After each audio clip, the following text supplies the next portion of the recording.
Con esta práctica se busca comprender un sistema dinámico de segundo orden como este circuito electrónico, identificando los parámetros que pide la práctica, como es el cálculo de algunas de sus características principales, como son sus polos y frecuencia en Hertz. También comparando qué tanto se desvía o qué tan diferente es la respuesta en simulación de su implementación en físico. Introducción. El comportamiento dinámico de los circuitos eléctricos no siempre es inmediato.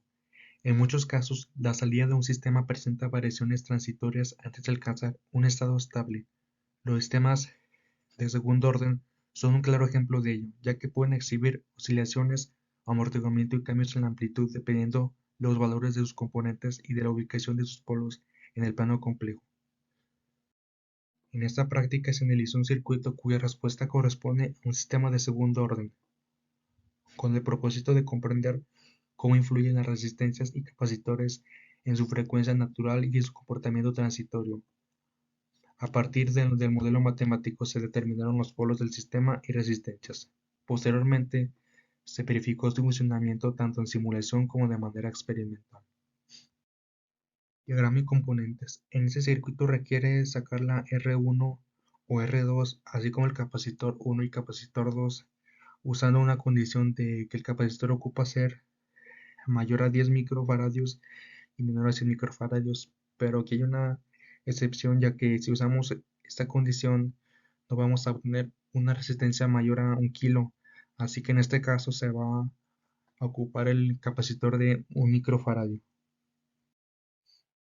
Después se procede al cálculo de frecuencia, resistencias y polos, en el que primeramente se obtiene la frecuencia de respuesta del sistema, donde multiplicamos 10 por el mes de nacimiento del integrante más joven del equipo, 12, que da como resultado 120 Hz.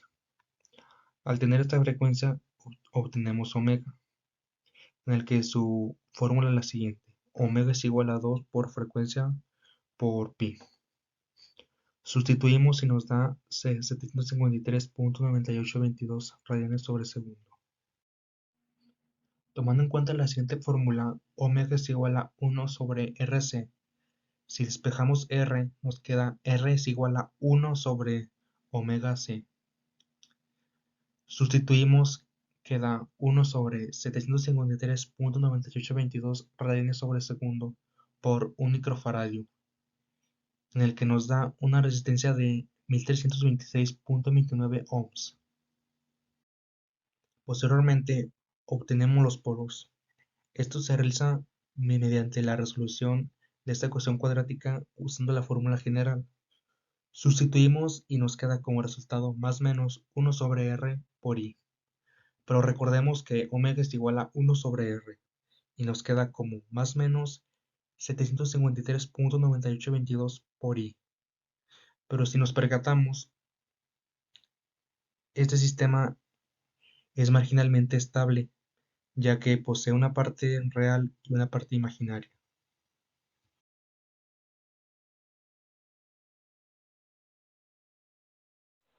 Para hacer la simulación de nuestro circuito, pues necesitamos nuestra función de transferencia, que esta ya viene dada en el documento del reporte de la práctica, que es igual a E2 igual a 3 sobre RC al cuadrado sobre E1, que este es igual a S2 más 1 sobre RC al cuadrado.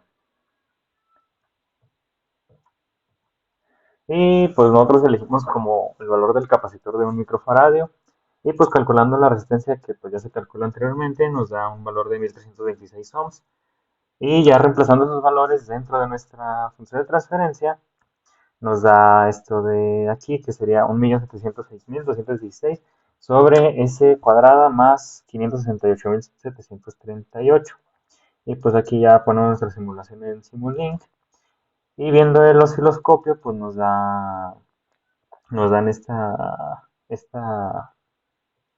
señal, que pues aquí no se alcanza a ver muy bien ya que es de un segundo el total, entonces pues no podemos contar cuántos picos o sí, cuántos picos hay en todo esto. Entonces pues lo que hacemos es ponerlo de 0 a 0.1 y aquí sí podemos contar los picos, que sería 1, 2, 3, 4, 5, 6, 7, 8, 9, 10, 11, 12. Por 10 sería nuestro 120 Hz, que pues es lo que queríamos tener, por lo que pues se comprueba que nuestros valores dados, nuestros valores calculados pues son los correctos. Y bueno, aquí no tenemos, o sea, aquí no hay transitorio, ya que es marginalmente estable, ya que pues no tenemos parte real, solamente hay imaginaria. Por eso no hay transitorio. Utilizaron en esta práctica fueron un osciloscopio Tektronix, un generador de señales Tektronix, una fuente tripolar o de 3 canales y un protoboard.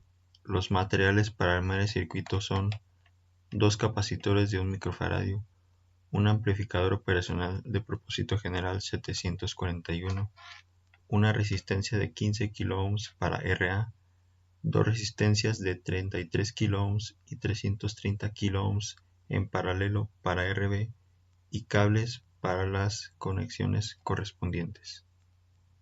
Ahora continuaremos con los resultados. Vamos a retomar de manera breve algunos de los conceptos que ya se explicaron anteriormente. Este es el circuito que se implementó tanto en simulación como de manera física. Esta es su función de transferencia, de la cual sustituimos el valor de capacitancia elegida y el valor de resistencia calculada, obteniendo el siguiente valor, del cual calcularemos sus polos, obteniendo así un par de polos imaginarios, es decir, polos marginalmente estables. Como se sabe, la parte imaginaria de los polos corresponde a la frecuencia angular. A transformarla a frecuencia en Hz, nos da 120 Hz aproximadamente. Ya que no hay parte real y que los sistemas marginalmente estables son un comportamiento oscilatorio, es la razón de la cual no hay un transitorio. Este fue el circuito implementado de manera física, donde los valores de resistencia y de capacitancia también fueron sustituidos a los elegidos y calculados. Al analizar la salida del sistema mediante el osciloscopio, obtenemos esta señal, de la cual tomaremos una muestra para analizarla de manera más detallada. Muy bien, obtenemos la siguiente señal, de la cual buscaremos que su periodo sea correspondiente a los 120 Hz que se espera obtener. Para hacerlo, primero localizamos los picos de esta señal y mediremos la distancia que hay entre ellos.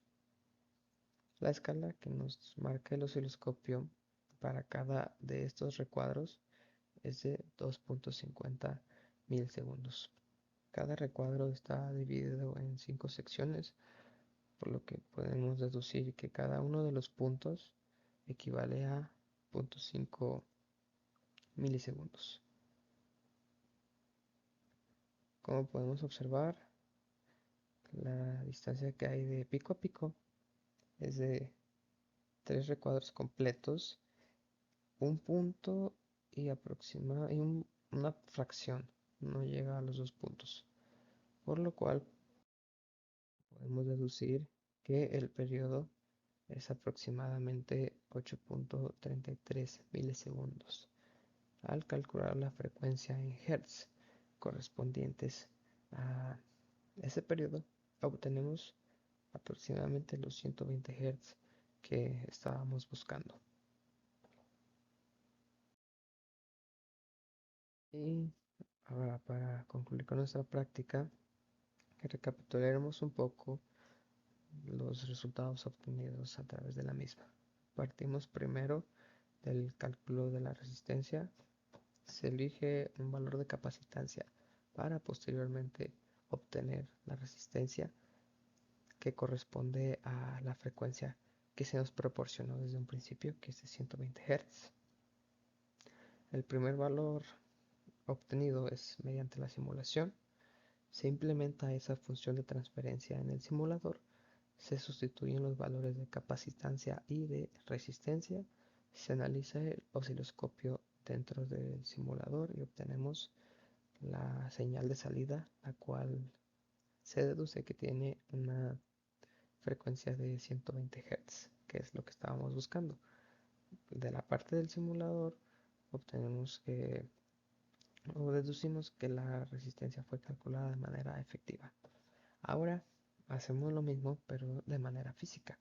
Igualmente se implementa el mismo circuito, se sustituyen los mismos valores de capacitancia y de resistencia. Aquí surge la primera de las variaciones, ya que se sabe que no hay resistores con valor nominal de 1326 ohms. Esto se sustituye con un resistor de 1 kilo ohm y un resistor de 330 ohms en serie para aproximar lo mayor posible el valor de la resistencia calculada. Posteriormente se analiza la salida de ese sistema mediante el osciloscopio y se obtiene la señal que analizamos previamente, de la cual obtenemos su periodo y deducimos que la frecuencia es la misma, 120 Hz, que es lo que estábamos buscando. Por lo cual, el objetivo de la práctica se logró al poder analizar de manera efectiva, matemáticamente, a partir de la simulación y de manera física o práctica, un sistema de segundo orden.